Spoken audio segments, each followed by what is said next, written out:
and a sister and a mentor. Others call you Dr. Gloria. And I will call you Dr. Gloria for the purposes of formality and for those who are joining us and meeting you for the first time. That is Dr. Gloria. She is an international expert in transformational leadership. The primary focus of Gloria, of Dr. Gloria, is transformational leadership. And I can assure you, she will confirm that when she starts speaking. Dr. Gloria is an accredited coach, an educator, and a best-selling author. She has a poem which makes my heart leap every time I hear, and I hope she will do us a honor and share with us that poem. She is an inspirational speaker, and this again, I am sure you will confirm. A trusted advisor, executive coach, mentor, and consultant. As I told you, Gloria's focus is singular, individual, and collective transformation. She believes that transformation begins with me and you. It begins at a personal level. To learn more about Dr. Gloria's work, I would advise you to note this this website, and you will find out more about her. And I invite you to connect with her. Away from what I have shown here, Dr. Gloria is a personal mentor. Dr. Gloria has taught me many things, and among those is to have special eyes. Dr. Gloria has taught me to see beyond the mountain, behind the mountain. Dr. Gloria has taught me to walk in my own two shoes. I want to put it as my own 2 feet because here in Africa, sometimes we don't even have shoes. Eh? Yes. And most importantly, Dr. Gloria has taught me to think outside the building. She says, move away from thinking outside the box. There's move out of the box. The box is too small. Dr. Gloria has taught me how to think outside the box. And I'm very, very sure that today you are in for a treat, because this woman who is going to speak to you has seen many mountains, but she has not focused on the mountain and instead seen beyond the mountain, behind the mountain, besides the mountain. And that is the lady who is speaking to us this evening here where I am. It is evening, and I know where you are, Dr. Gloria, it is morning. So you are welcome, my friend, and speak to the audience of Against All Odds and the Betty O'Gale Foundation. Karibu, over to you. Thank you so much, Betty. It is a pleasure to be here with you today and with all of the folks that you have gathered for your Against All Odds talks. I think that you have done some amazing, amazing work. And I just want to say to everyone here, there's something about Betty. There is just something magical and very special. And when I say the word magic, I'm not talking about, foo-foo kind of magic. I'm talking about the magic of the magi, the wise men, and the wise women in the world. Betty is a magi. When I first met her, I could see something in her eyes. I could hear something in her voice.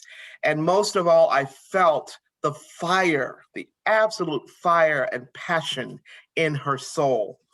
And then I heard her story. I heard her story against all odds, overcoming one thing after another, over and over and over and over and over again. And what I knew about Betty was that she was an overcomer. She was, the kind of person who would say, my history is not my destiny. And for me, that just confirmed everything that the Holy Spirit had spoken to me about Betty. Betty, thank you for who you are. Thank you for all the work that you're doing through your foundation, through your presence in the world. And thank you for sharing your story with me. You share your story, not just your Against All Odds story, but you share your evolving story of who you are every time you open your mouth. And I just have to tell you all here, that I was scheduled to speak in December, I think. And, that was, it seems like a year ago now, but December of last year in 2020.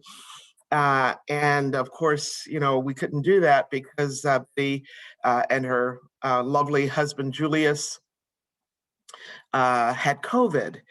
And I think it was the day after you got out of the hospital, Betty, you sent me a WhatsApp note and said, okay, we got to schedule you for January. And I thought, wow, who is this? Who is this magical person? Who is this magi, right? And so it's just my deep pleasure to be with all of you this morning. And thank you again, Betty.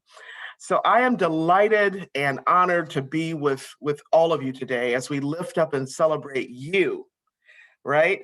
And your amazing network, your amazing gathering, your ensemble of people that continue to gather here at Against All Odds. Once again, Betty, I just want to personally thank you for inviting me to speak today. And I also want to give Rosetta a shout out.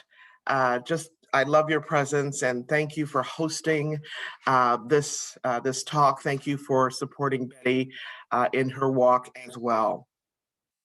I also want to personally thank each of you and congratulate you for the magnificent service that you have given these past 9, 10, 11 months as we continue to experience just wave after wave after wave of disruption and chaos and change during this global pandemic. I want to thank you for your service and your leadership during these extraordinary times, because what you do and who you are as you're doing it is the very foundation of what I call legacy leadership.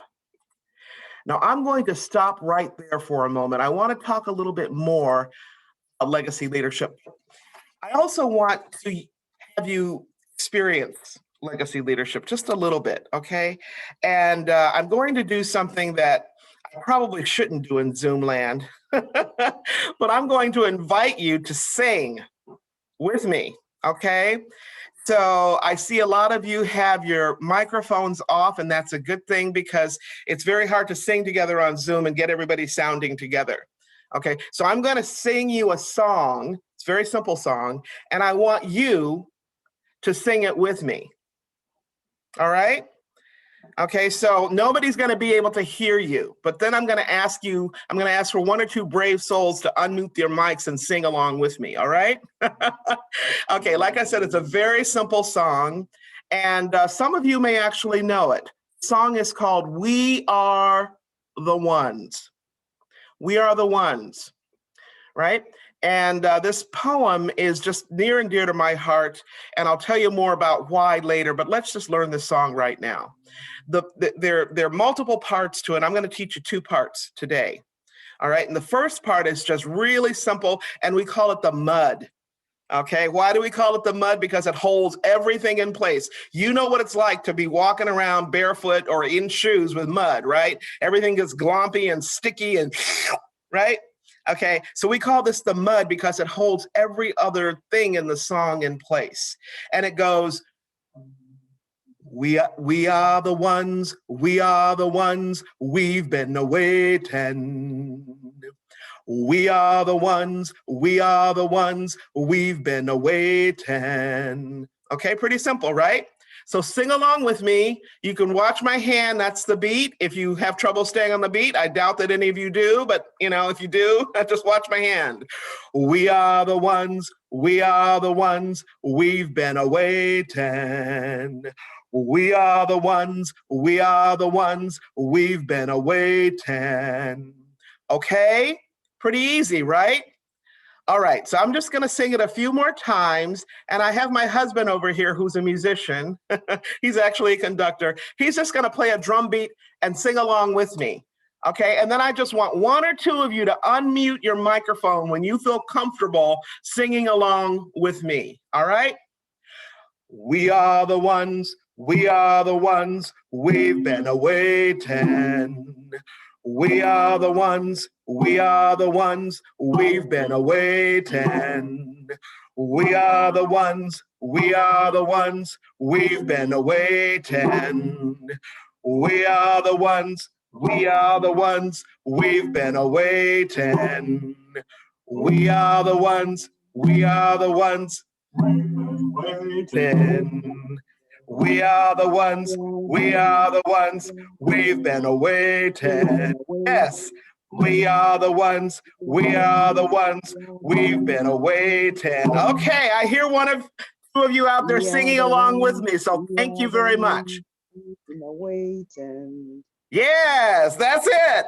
Yay, okay. Now, I'm gonna ask you to keep singing that part, and then I'm gonna add another part on top of it, okay? So you just keep singing your part, the mud, okay, to hold me in place, all right? Then I'm gonna add another part onto it. Ready, here we go. We are the ones, we are the ones, we've been awaiting. We are the ones we've been awaiting for. Ha!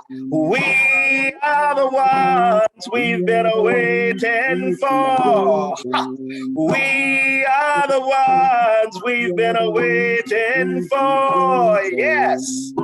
Okay. We are the ones. We are the ones we've been awaiting. Yes. Okay. So you can imagine if if I was there with you in the same room, okay, not in the Zoom room, but in the same room, we would have everybody singing that mud part. Then we would have people singing the part that I just sang. And there are 5 other parts that go along with it, okay? And we just layer and layer and layer and layer and layer. And those are the words of the song. We are the ones we've been waiting for, okay? So I want you to remember.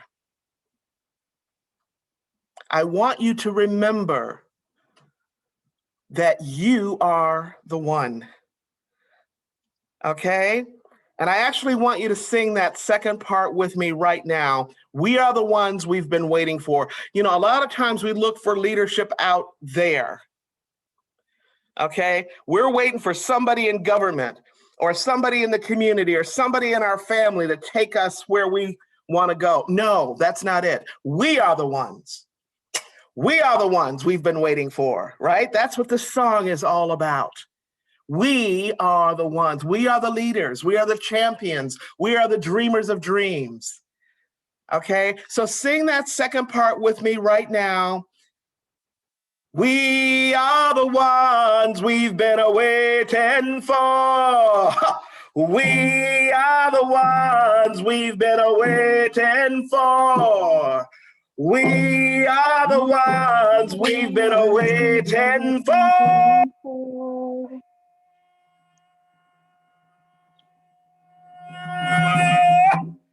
Okay? So I want you to remember that because this is all about legacy leadership. Now, most of us in Western cultures think about legacy as something that happens after we die. When other folks get to stand up and say wonderful things about you at your funeral or your wake.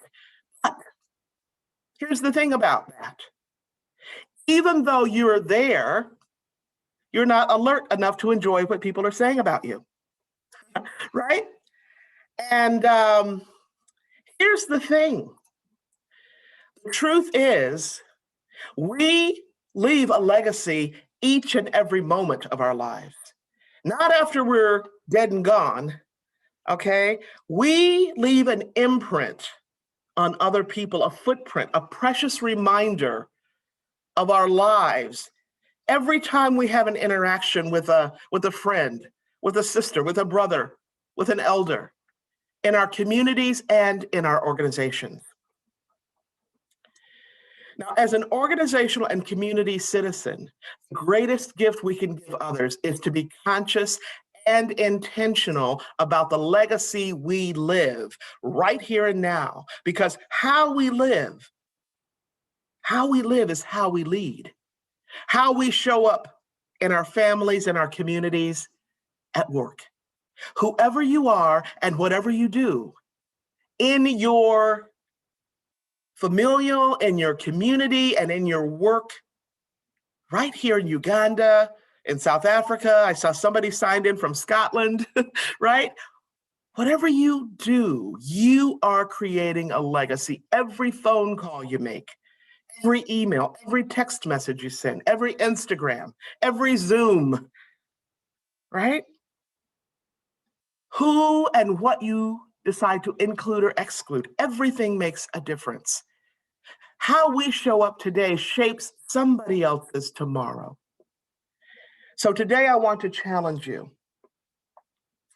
I want to challenge you to listen at multiple levels, because what I'm going to share with you applies at the individual, the team, and the organizational, the community level. And as I speak to you this evening, this afternoon, this morning, wherever you are, I want to invite you to think your own thoughts. Okay, think your own thoughts. Pay attention to what's coming through you as I speak to you. And then write down your own thoughts. Because the thoughts that come in and through you might very well be exactly what you need. I also want to challenge you to become an examiner. I want you to examine how you express yourself, how you express your leadership. Specifically, I want to challenge how you see yourself as a person and as a leader, because how you see yourself as a person defines how others will see you. And how you see yourself as a leader defines how others will see you as a leader. Whether you're a parent, right? Whether you are a head nurse, an accountant, an attorney, how you show up matters. Now, when it comes to leadership, this is how I see it. Leadership is about taking a stand for what you believe. Leadership is about expanding what you see as possible. Leadership is about daring to create the change, not to wait for change to happen, but to create the change that you want to see. It's about daring to step up and speak up, regardless of your formal title or position. Leadership is about daring to take your seat at the table. Now, I've watched leaders all my life. And for the past 4.5 decades, I've been a leader, I've studied leadership, I've taught leaders. That wasn't always the case. In fact, for many years, I did not think leadership was for me. I ran away from leadership. I didn't even know the meaning of the word. Am I talking to somebody out there? So today I want to talk with you about a seat at the table. Why? Because I want to share some of the things I wish someone had shared with me when I was working in IT in corporate America. Now, I am talking about seat at the table. I'm talking about that table as a metaphor, okay? As a metaphor for voice. Having a voice and using it wherever you go, in your family, at work, at school, in your community, wherever you happen to be.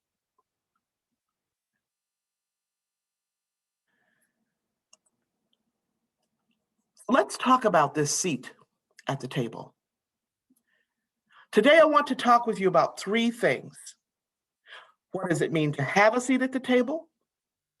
How do you show up when you have that seat? And what is your responsibility when you get there? Now, before I go into detail about these 3 things, I want to give you a little bit of additional context. I want to tell you a little bit more about me and why this topic is so important. All right? Now, again, I've watched leaders, I've studied leaders, and now I teach leaders. I also write books about leadership. When I was a little girl, I thought I lived in an all-Black town. You see, I didn't know the meaning of the word segregation.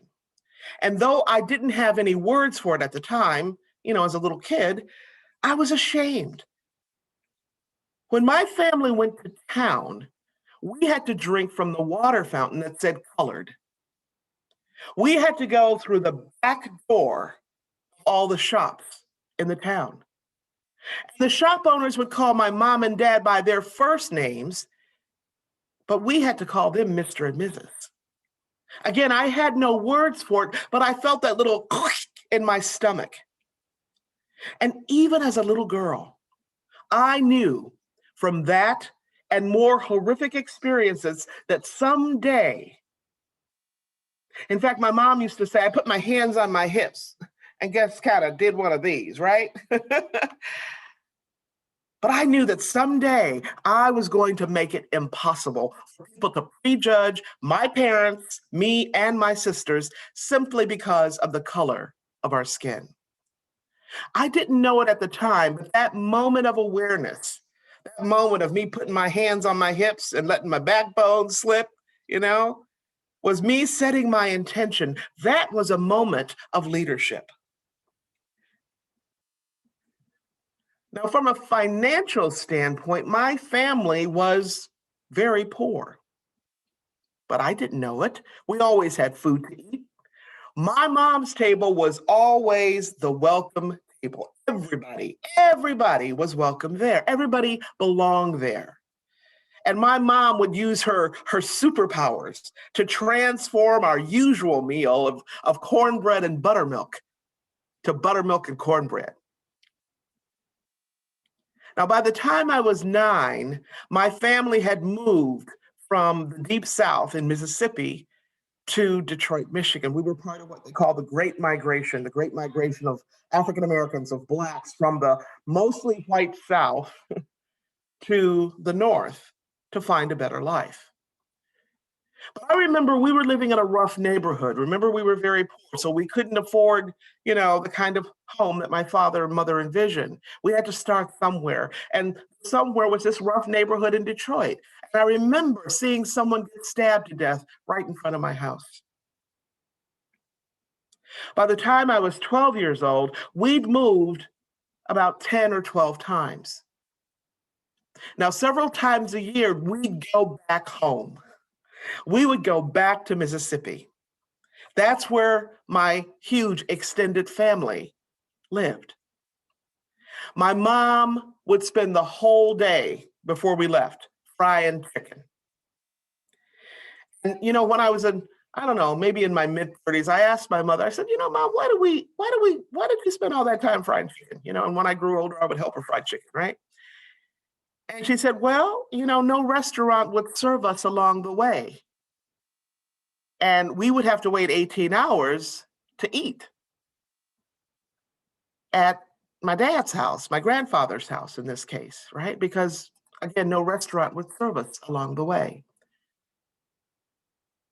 Now, we always left right around midnight, under the cover of darkness, because in those days, you could get stopped for driving while Black and be harassed by the white officers, or even worse. Now, when I look back on my life and all these moments and so many more, I am actually grateful because they have made me who I am as a human being. They've made me who I am as a businesswoman, as an educator, as a parent, as a wife, as a community steward. I'm grateful because all of these moments have formed me and shaped me into who I am. And they influence how I make the world a little bit better off than the way I found it. I'm grateful because all of these experiences, every single one of them, qualify me to have a seat at the table. Now, if you just take one thing away from my talk today, my time with you today, my presence here, I want you to take this away. And that's gratitude. Gratitude for the life you have. All of it. Because the life you have, who you are, the family you were born into, the community, the village who supports you, who lifts you up, all of that qualifies you to have a seat at the table. Now, I am qualified not because I have a PhD and, as Rosette mentioned earlier, 4 other college degrees. I am qualified not because I've worked in corporate America. I am qualified not because I was the very first African American to become the highest ranking executive in the IT industry. Not because I'm an award-winning author and poet. I am qualified not because of what people think of me or what people project onto me. I am qualified just because. Just because. Now, here's some more really good news. So are you. You are qualified too. Now, I want you to write this down. This is not just any old seat at the table that we're talking about. This is your seat at the table. Remember, we are the ones we've been waiting for. This is about your seat at the table. Let's talk about those 3 things that I mentioned earlier. The first thing was having a seat. The second thing was how to show up when you get the seat. And the third is your responsibility when you get there. Now, here's what it means to have a seat at the table. To have a seat at the table means to be included and to belong at that table. But you know what? Inclusion is not the same thing as belonging. Inclusion means you're at the table, you're in the seat, right? Hallelujah. But you want to be more than a person who just warms a seat, right? Belonging means you are welcome in here. You are welcome. All of you is welcome. Belonging means you are valued. Your presence is valued. Your perspective is valued. Belonging also means your voice. Your voice is valued. Your voice is wanted. Your voice is appreciated. Your voice is understood. Now, this means that you don't have to explain yourself over and over and over again. Am I talking to somebody out there? You don't have to wonder, am I really being heard? You don't have to worry about what we sometimes call imposter syndrome. Now, that's what belonging is. So I'm going to tell you a little story. And this is a radical story. Some people might even say it's subversive. Okay? Now, as I tell you this story, I want you to listen closely. And I want you to listen specifically for the character qualities of the people in this story, and then write them down, okay? I'm going to give you a quiz later, so be sure to write them down.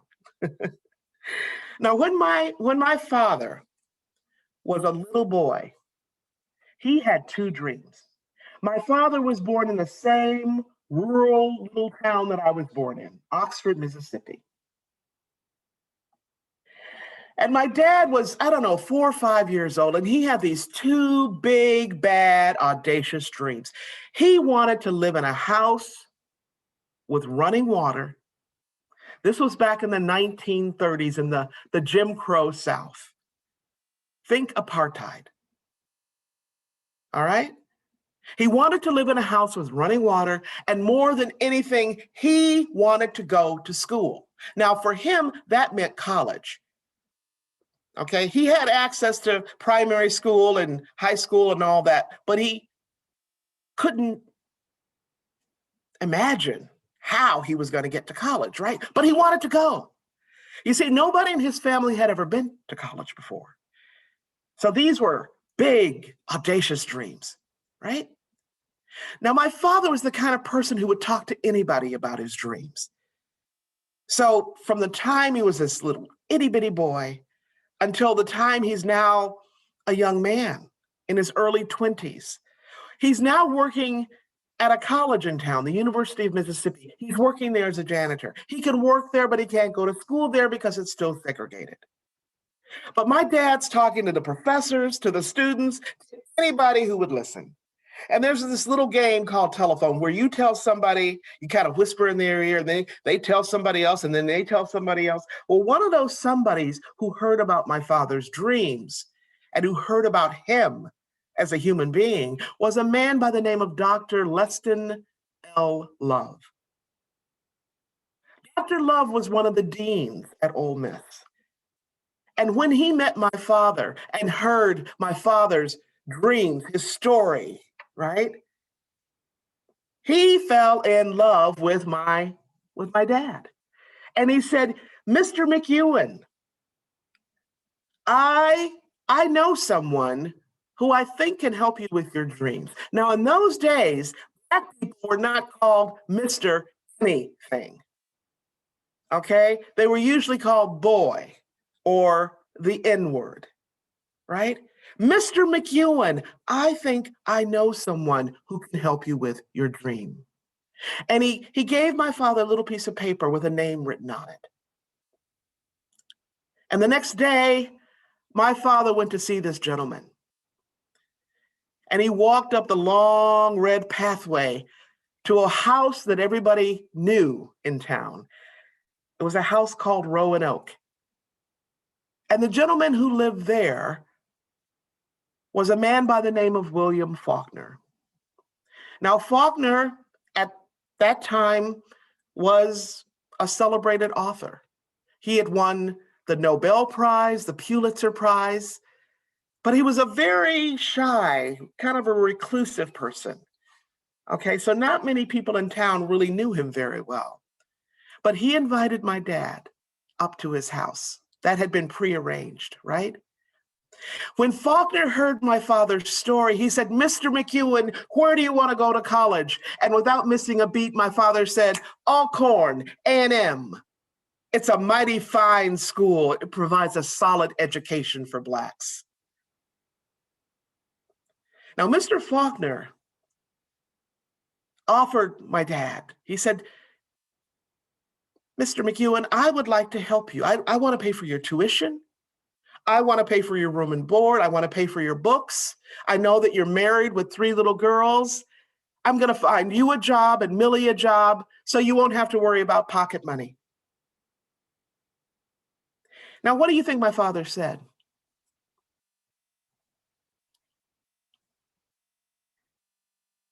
He said, "No." Now, I'm a little bitty babe in arms. I'm 1 year old, and I'm going, "What are you thinking? This is your lifelong dream. What are you thinking?" And he said, "Sir, I don't think I could ever pay you back." And Mr. Faulkner just looked at my dad with a twinkle in his eye, and he said, "Oh, Mr. McEwen, I don't expect you to pay me back. You just pass this blessing on. Pass this blessing on to somebody else when you're able to do that." Well, let me tell you something. Faulkner could not have picked a better person to pass it on, because that's who my father was. He would have done that anyway. That's how he lived the rest of his life, passing that blessing on of learning, of getting people fired up about getting their high school diploma, their college degree, a graduate degree, learning a new language, meeting new people, learning more and more and more about the world.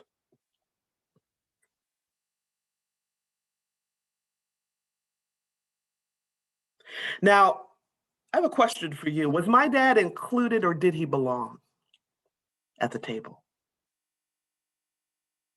The second point is, how do you show up when you're at the table? How do you show up when you're at the table? Well, you show up as a contributor. And that means contributing in the ways that only you can contribute. You don't show up as a parrot, parroting, mimicking what somebody else says. You don't show up as a copycat, copying what other people do. You show up in your own 2 shoes, right?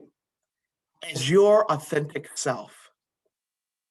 And like Betty said, if you don't have shoes, you show up in your bare feet, right? You show up as your authentic self. You don't leave 50% of yourself behind in the parking lot like I used to do when I was in IT. You are there at that table for a reason. You are there to bring your particular voice. You are there because you have a voice that exists nowhere else at that table. Now, there are over 8 billion people, 8 billion people on the planet. And you know what? Each one of us has a unique fingerprint, a unique footprint, and a unique voice print. In other words, there is only one of you in all time. And if you don't bring it, if you don't bring your voice, your perspective, your special genius, who will?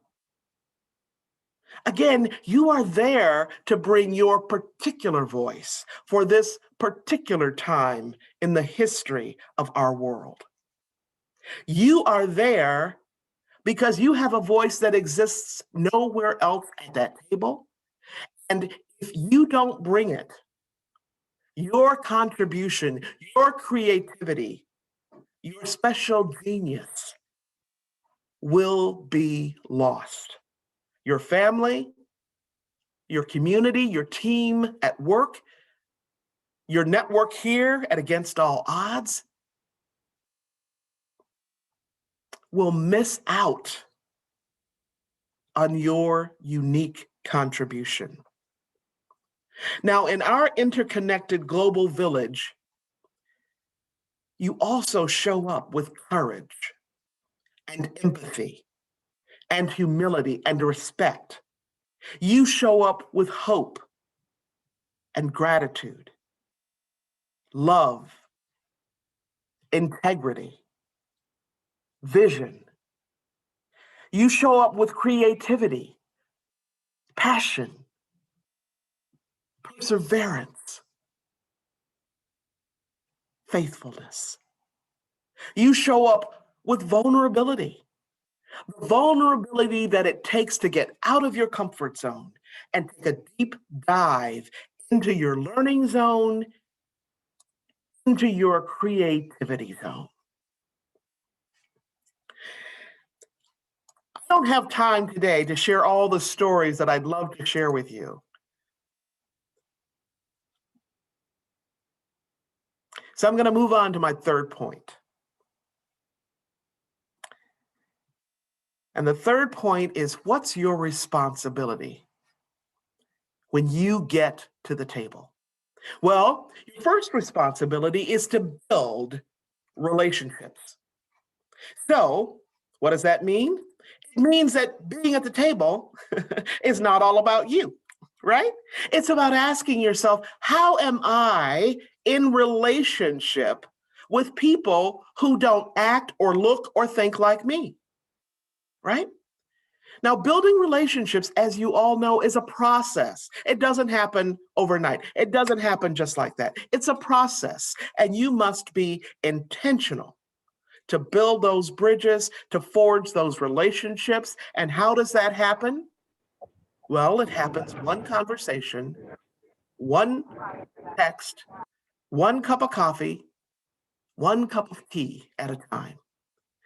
So you bring your voice as a relationship builder, and you bring it with an attitude of service. So that's your second responsibility at that table, to be of service to people who are not yet there, who are not yet at the table. Your responsibility is to invite them to the table. Why? Because you want to do for them what you wished someone else had done for you. Just like we're doing today, right? That's what this network is all about. This is all about each one pull one. Each one pull one. So that's what it means to have a seat at the table, to show up when you get there, and to be of service. Now, at the end of the day, that's what leadership is all about. That's what being at the table is all about, right? It's about valuing, celebrating, honoring, appreciating, respecting, lifting up, and serving people. Let me put here for some. Leadership, first and foremost, is all about who you are. It's not about your technical skills. It's not about your product know-how. It is about who you are. And if you're like me, you're a person of faith, it is also about whose you are, who you are and whose you are. Now, several years ago, I wrote a book, Flawless Leadership. And in this book, I talk about the being realm, the who you are realm of leadership, right? Now, most books on leadership focus on what you know and what you can do, but not on being. And when I was actually looking for a book about being many, many years ago, I couldn't find one. So I finally decided to write one myself. So leadership is a three-legged stool. What you know, what you can do with what you know, and then who you be, right? But first and foremost, it is about who you be, who you are. Now, when I wrote this book, I wrote about those three aspects. And on the cover of the book, you might know the Adinkra symbols. And I put an Adinkra symbol on the front, right? And it is the symbol that's called Adinkra Hine, which means leadership. And it's basically three concentric circles inside of one another, right? And the Adinkra symbol system comes from the Akan people in West Africa. And I wanted to introduce another notion of leadership into the body of leadership work. The symbol also is about connection and interdependence and the ripple effect of leadership. And the symbol is round like a table, like a table. And that's what we bring when we bring ourselves to the table. And that's what legacy leadership is all about. What goes around comes around. Your service is what goes around, and it comes back around to you. I'd like to close today with a poem. A number of years ago, I wrote a poem about being at the table. It's a poem about leadership, and this poem is called Song to Myself. This poem is about what it means to be human and what it means to be qualified. A lot of people, they ask me after I speak or, when I'm working with them, well, tell me more about yourself. And I say, well, why don't you read this poem first? Because it'll tell you a lot about me and who I am. Song to Myself. It doesn't matter to me. It doesn't matter to me what you do or where you work. I want to know who you are when the sun goes down. It doesn't matter to me how much bread you can afford to put on your own table. I want to know if you will knead and wait and bake the bread and share your blessings at somebody else's table. I want to know if you can look into the eyes of the young woman who sleeps with fear each night, the one who dared to walk away from the hands that pummeled her. I want to know if you share her pain. It doesn't matter to me what neighborhood you live in or what kind of car you drive. I want to know what drives you. I want to know what pierces your heart, awakens you at night, inspires you to devote yourself to whomever or whatever moves you. I want to know how many times you've opened your heart and extended a hand to your homeless sister or brother. I want to know if you will grasp the sleeve of a nameless elder stumbling on his way and lead him in from the cold. I want to know if you will sit in the quiet, dark hours between midnight and dawn, listening to another's heart song. I want to know if you will throw away your cloak and show your heart, if you will dare to wear your soul on the outside.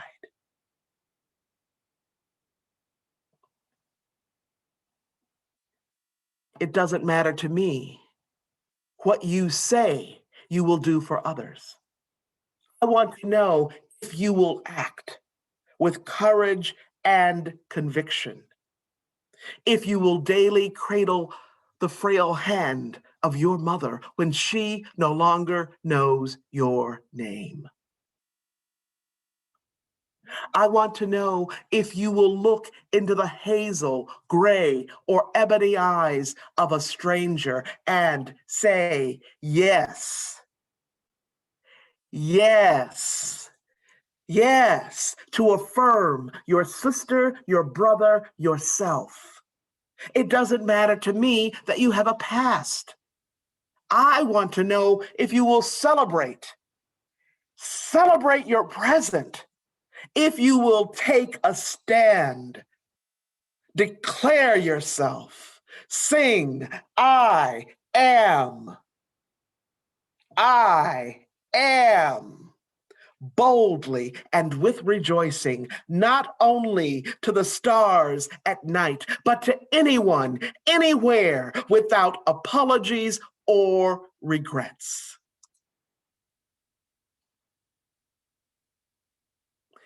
This is what it means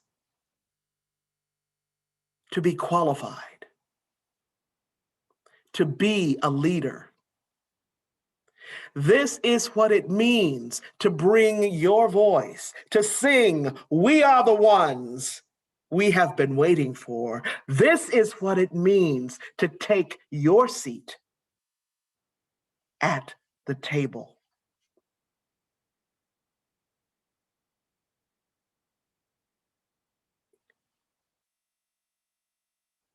Thank you.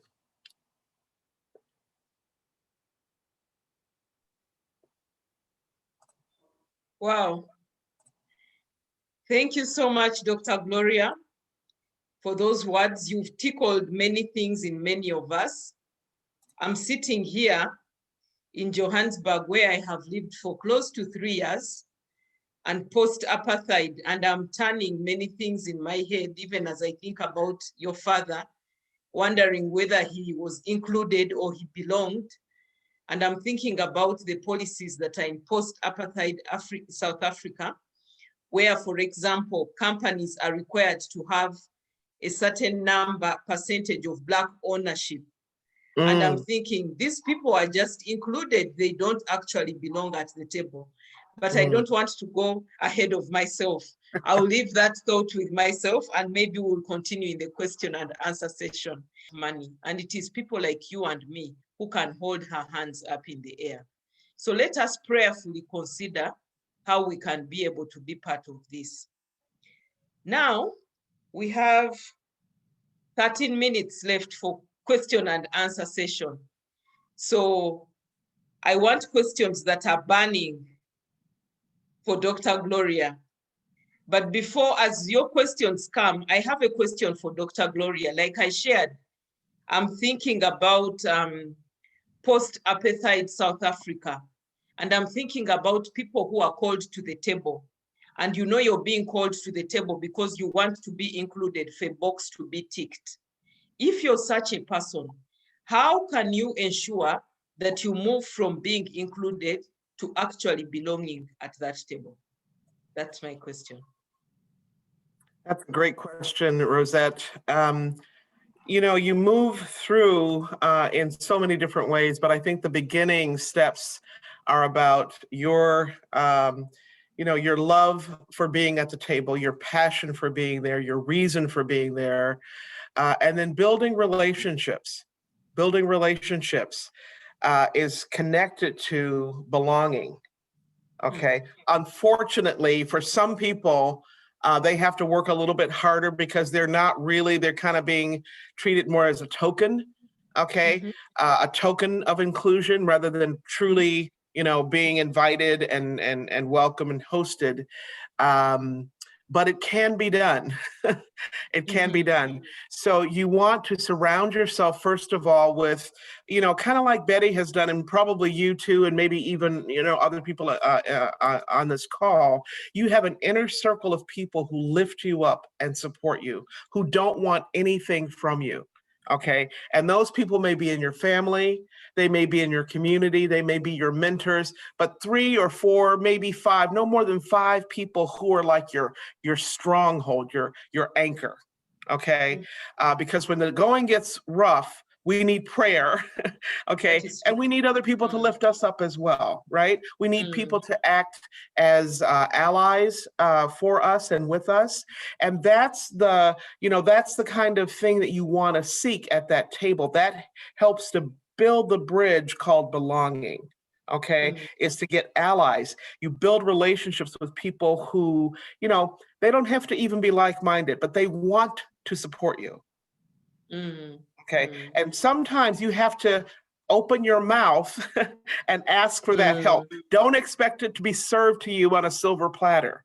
Okay. Look for people around the table. Listen for, people who may have similar views or similar values to you. And then, go up and ask them, not at the table, but privately behind, outside of the meeting before the meeting, so to speak. Yes. And ask them if they would be willing to, have a cup of coffee with you to learn more about them so they can learn more about you, and then tell them what you want.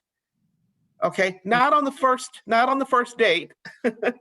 Okay, you build the bridge that one cup of coffee at a time, and over time you're building a stronger and stronger bridge. And you ask for their help, and you give them specifics about what you want, and can you help me do this? Okay, and so that's how you do it. That's how you get from inclusion, being included at the table, to belonging. Okay, when I was in high tech. I'm an introvert. I mean, it may surprise people because I speak all the time, and I'm in front of thousands of people sometimes, and I'm just kind of pouring out my energy and my passion and my love. But I'm an introvert, which means that I really, for my private time, I just want to be by myself. Maybe my husband too, right? But that's how I recharge my batteries after giving and giving and giving and pouring myself out. And so that's the way I typically am when I'm in organizations. And I remember this one gal that I worked with, and I said, we would have these office parties and all of this stuff, which just was not my thing. And I would just say to her after we got to know each other fairly well. And I said, Julie, let me just kind of stand next to you, because you love people. You're going to run your mouth no matter what, blah, blah, blah, blah, blah, And I said, so I'll just look like I'm talking by standing next to you, right? And so we just had this kind of fun thing going on, but she actually got it. She was an extrovert. She loved, pouring out. She loved making small talk and all that good stuff. And so she would just say, at the party, come over here next to me. Let's do our thing, right? And so that's a little bitty version of what I'm talking about, but it took a while to build that bridge with Julie, right? It didn't just happen overnight, right? It didn't just happen overnight. Yeah. All right. Thank you, Dr. Gloria. There's a question here from Philip. Philip wants to know, how does one gain courage to belong at the table? What keeps you moving in leadership? He's also requesting that you share one life-changing book that you can refer to a person who is interested in leadership. So how do you gain courage to belong to the table? And then please share a book for a person interested in leadership. Yeah, thank you. Philip, thank you for your question. So, courage, I make my living with words, and God has given me a gift with words. I love saying words. I love looking them up. I love learning about them. And courage actually means, in Old French, it means, it comes from the word coeur, which is a French word, coeur, which means heart. Courage. And so come from your heart. Okay. You don't have to gain courage. You have to be yourself. Okay. You have a heart, Philip. We all have a heart. Come from your heart. Come from that place of authenticity, of passion, of love. Those are things that were nurtured into you, were formed into you by your mom, your father, your aunties, your uncles, your cousins, whoever helped to raise you. So you know how to do that. You know how to be that. So begin there. All right? Begin there. Don't overthink this.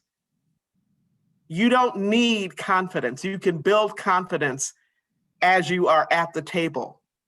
You don't need to give you somebody to give you courage. You already have it. You come from your heart. Does that make sense?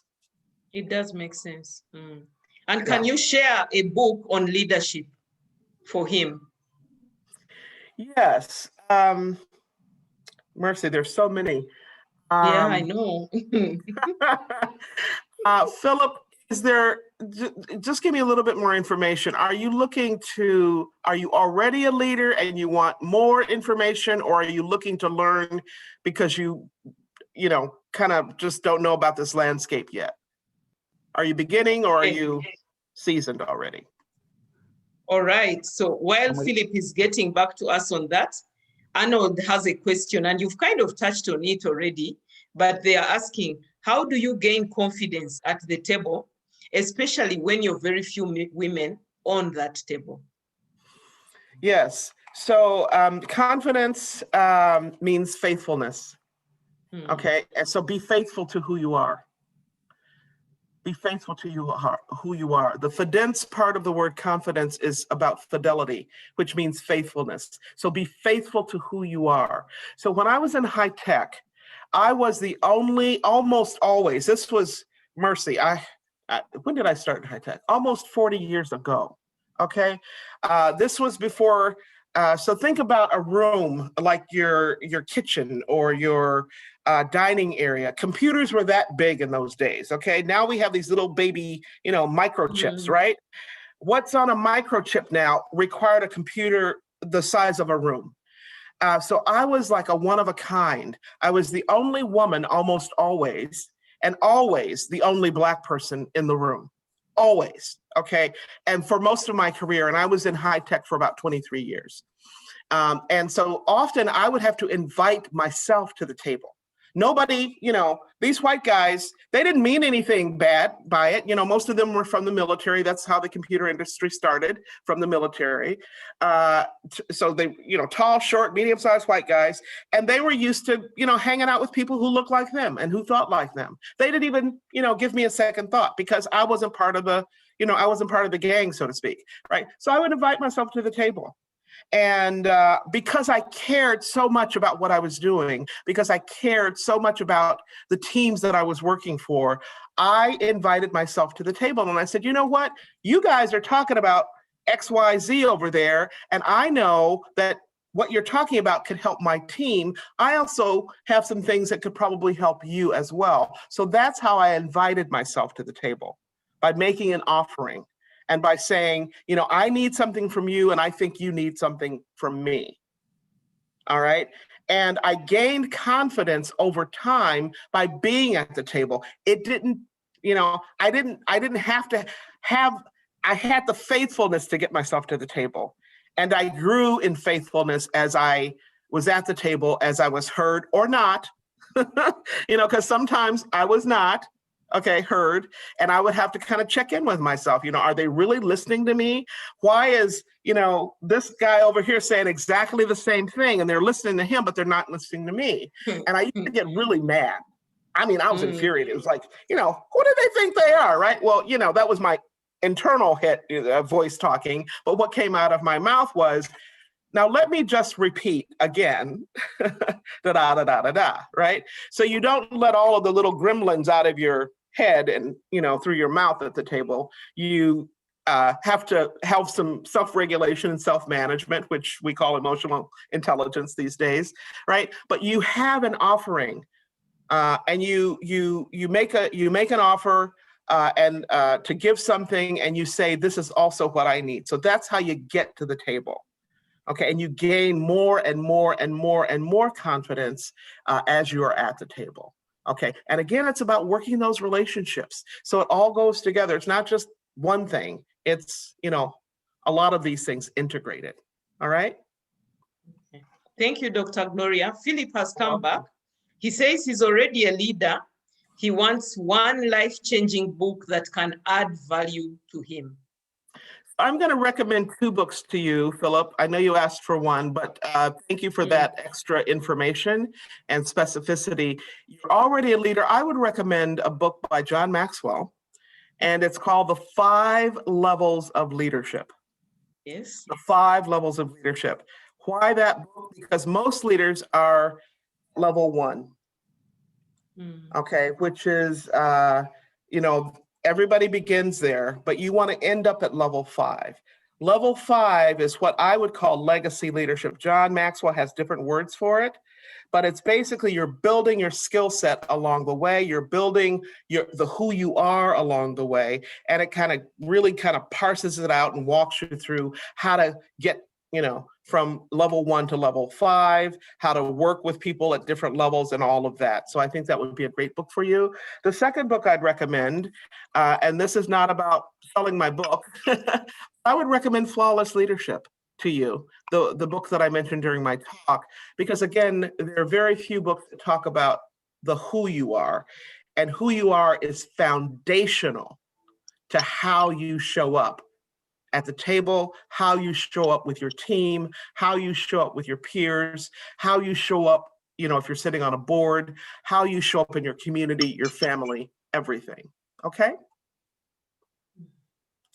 Dr. Gloria, I was thinking, do you think Leadership would also be a good book for him in light of the current uncertainty in the world now, and the fact that leaders need to shift from the way they were doing, from being trained leaders to now leaders who are transformational and can be able to give results even in times of uncertainty?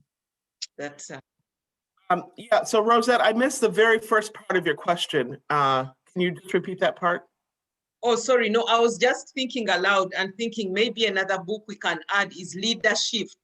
Yes. By John Maxwell. Yes. Yes, I was thinking in light of the uncertainty and the fact that leaders need to shift from being trained leaders to transformational leaders. Absolutely, yes. And Okay. part of, yes, yeah, yes, you said it all. Thank you. So Dr. Gloria, our last question, before that, Philip said thank you for the explanation on courage, meaning it speaks from the heart. Arnold also said thank you for uplifting his confidence at the table. So the last question for today is going to come from Jacqueline. And Jacqueline asks, is it okay for one to leave the group or the community if it is very closed? Yeah, that's a great question. So the simple answer is yes. The other answer is it depends on how much you care. If you care, if you really care about that community, that team, that whatever organization, you may want to think of different strategies if you really want to stay. Okay, but it is okay to leave. And at some point you may decide to leave even if you really care. All right, but if you really care, you may, think of other ways to, how do you penetrate what seems to be an impenetrable boundary?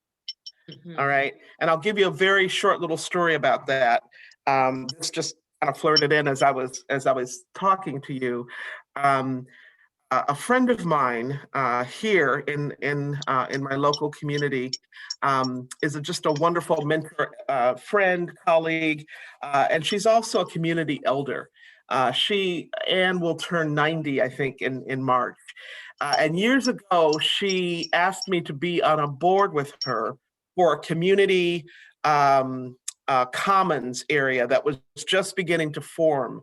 And they wanted, so she lives about maybe 20 minute drive from me, which in the States means maybe, I don't know, 10 miles, 15 kilometers, something like that, right? And she said, Gloria, I need to help these people understand that this local area where I live needs to be expanded. We need to expand the way that we think about community. And I said, well, I think of the world as my home. And she said, that's why I want you on the board. Right? And so Anne's way of staying in that community was to reach out to somebody who was able to dream outside of the building, so to speak, like Betty said before, right? And so she was able to stay put in that community because she reached out to me as an ally to help form this mindset. I'm going to say reform the mindset, to leader shift, if you will, the mindset about what community means. For me, community is not just about, who lives within the, 1 mile radius or, 2 kilometer radius of you. It is really everyone, everyone is part of my world, part of my community. So that's why she recruited me, if you will, to be an ally with her. Okay, and that's how you can recruit other people. That's how I've done it for the last, I don't know, too many years, a decade, right? All right. Thank you very much, Dr. Gloria, for your time. Thank you again for adding value to us.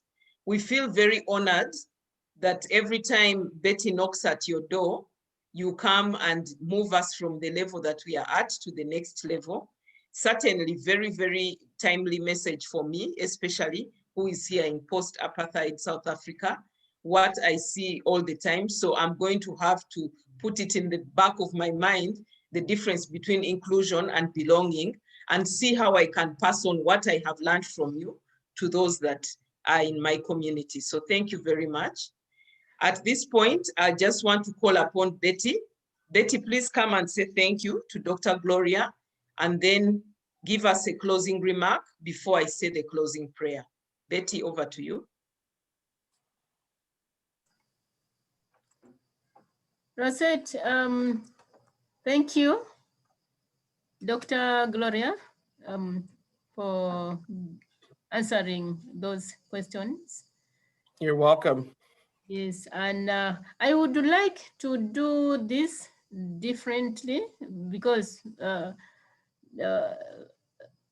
Dr. Gloria and I will always thank each other every day. Oh, yes, through, yes, I would like to invite a participant, one volunteer from the participants to really pass on the vote of thanks on behalf of us all. So I know I never warned anyone, but yes, if anyone can come on, I can unmute you. Yes. While you're waiting for that, Betty, may I just say one thing? Okay. Okay. Well, I just wanted to remind everyone. I so appreciate just how people are showing up. I so appreciate the comments in the chat, and remind people that we are the ones. We are the ones to support one another. We are the ones to love one another. We are the ones we've been waiting for. We are the ones who step up to make a difference that only we can make. So again, thank you for showing up here for this community. And Betty, thank you for hosting it. You are positively awesome. And Rosette, thank you for walking arm in arm with Betty. You are amazing. All of you. Thank you. Thank you. Thank you. Thank you. Thank you, Dr. Gloria. And we take that. So I have one courageous, bold participant talking, but Philip, you can unmute. Okay. Am I heard? Yes, Philip. Okay. Thank you. Yeah.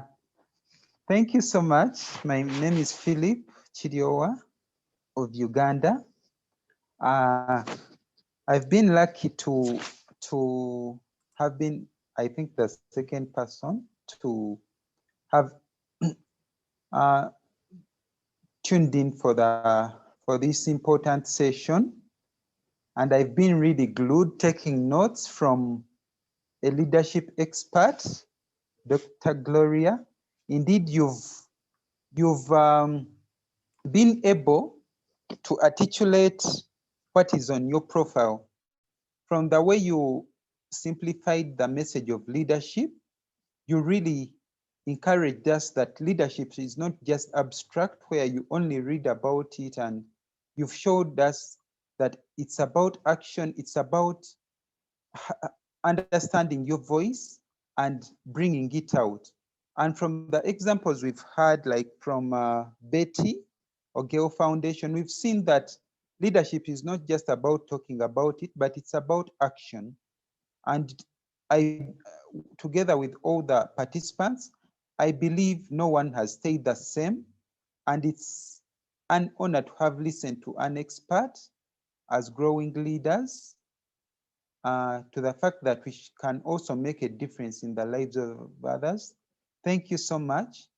The best gift we can give back to the organizers, Rose, Betty, and Dr. Gloria, is to put into practice what we've learned and also to build relationships. You've emphasized relationships.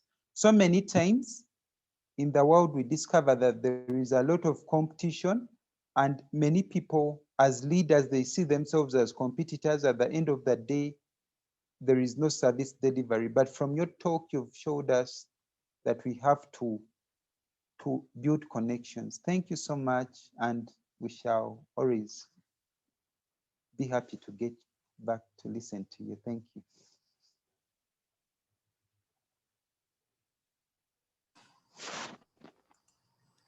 Thank you, Philip, for those kind words. Sorry, Josephine got a connection problem, but yes, she would probably write thank you or not to Dr. Gloria. We promised to end this talk at 8. It is now 13 minutes past 8. I would like to begin with an apology and thank all of you who stayed up to the end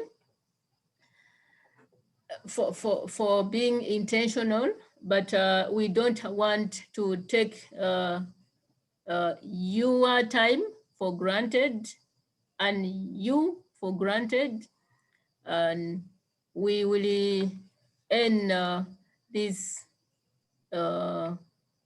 shortly. But as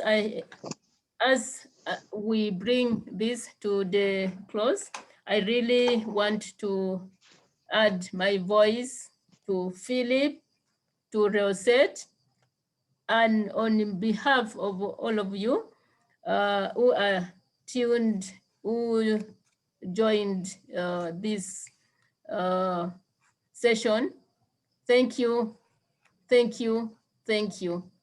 I cannot thank Dr. Gloria enough for always being available to add value.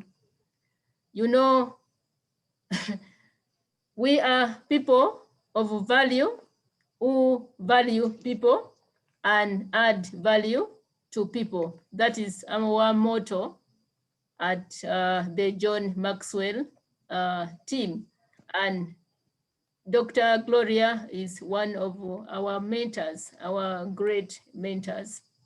So Dr. Gloria, you have added immense value to us.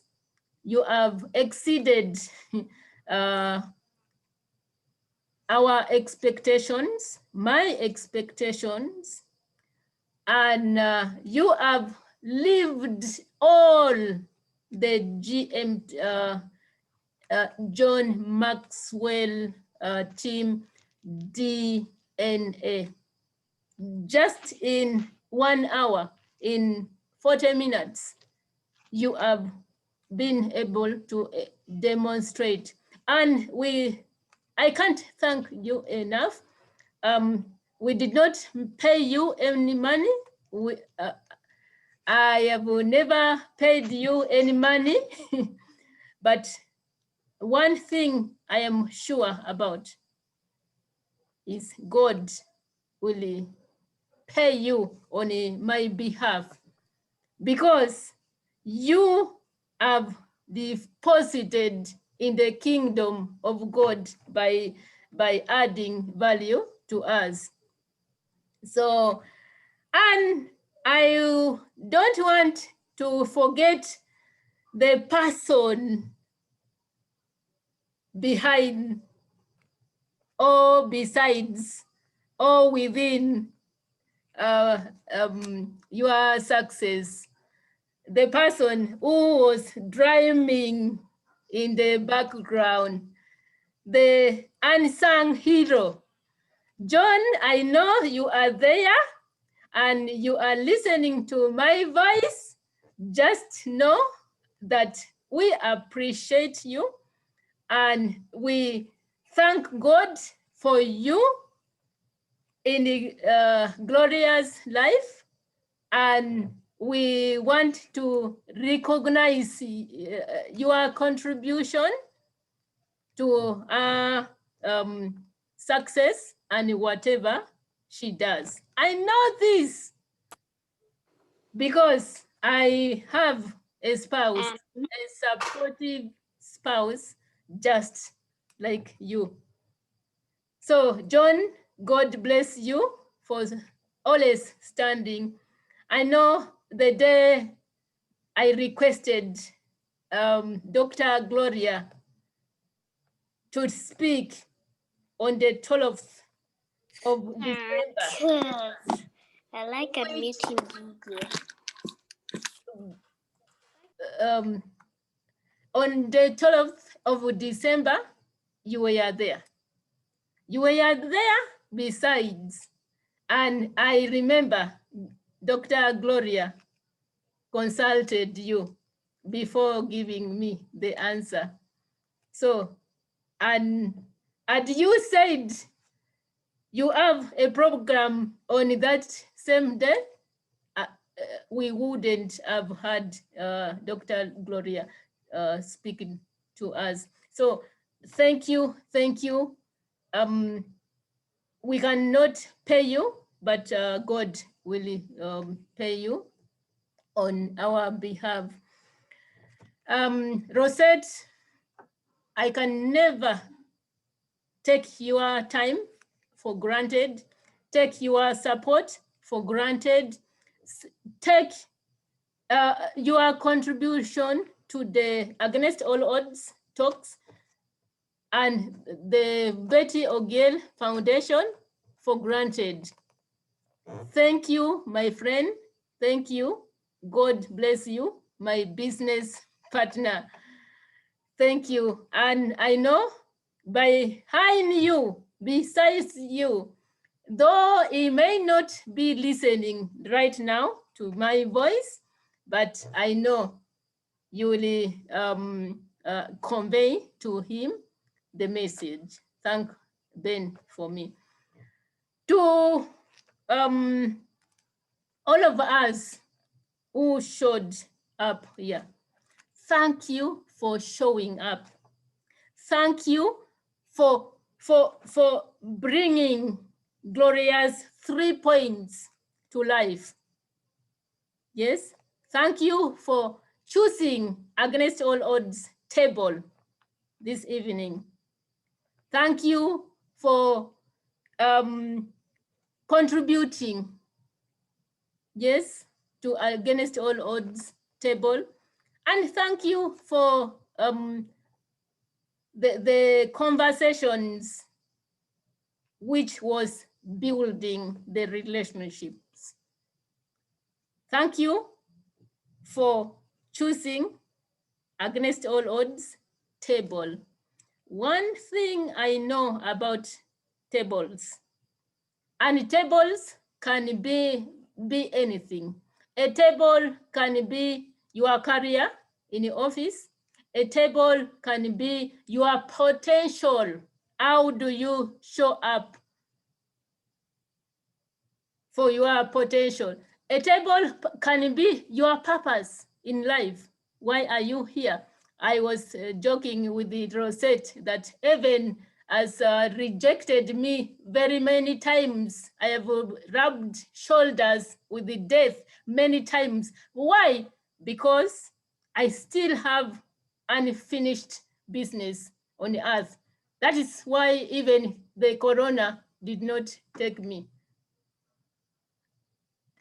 And if you are currently sitting at a wrong table, please, you have to get the courage to move out from that table. You should seek and sit at the right tables, which add value to you, where you are not just successful, but significant, where you are valued. I know I don't want to start speaking to corporate employees and my HR cap can easily show up here. Yes, but choose your tables wisely. Not every table is your table. Choose your table wisely, and when you are at that table, demonstrate the three things Dr. Gloria has shared with us. And please stay, come back to this table next month when we hold another talk like this. Thank you so much, and God bless you.